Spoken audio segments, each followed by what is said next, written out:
Mari po ba naming malaman bakit andito po kayo sa event na to? Ako'y andito para pakikiisa sa ating mga kababayan sa Iglesia ni Cristo. At hindi lang po ang simbahang Iglesia ni Cristo, kundi pati mga Muslim, mga Katoliko at anong mga iba-iba pang mga relihiyon andito ngayon para makiisa sa ating National Rally for Peace.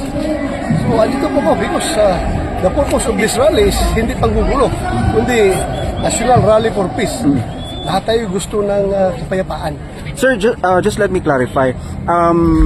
This is to show support sa pahayag ng ating Pangulo na huwag i-impeach si Vice President Sara Duterte. Correct.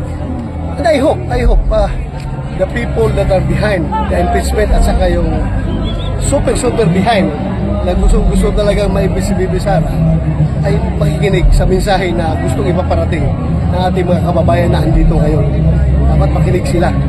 At yung sinabi ng Pangulo, ako ay nagpapasalamat na mayroon siyang statement na gano'n na dapat iwasan ng impeachment at focus tayo sa mga kasalukuyang mga issues na kinakaroon natin bansa, lalong-lalo na yung issue ng kahirapan, ay dapat ma-address natin yan.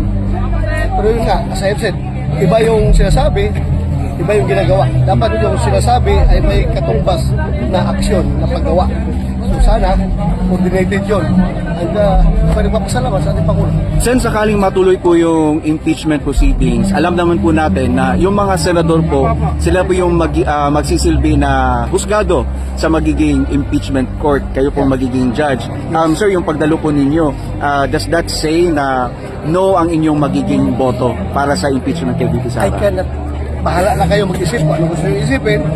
Ako, bilang paggalang sa impeachment court na bubuuhin ng Senado as an institution, I cannot give you my vote right now dahil hindi pa nga nakarating sa amin yung articles of impeachment. So, babasihan ko pa kung anong nakalagay sa articles of impeachment. Diyan magagaling ang ating boto. Okay, thank you po. Thank you.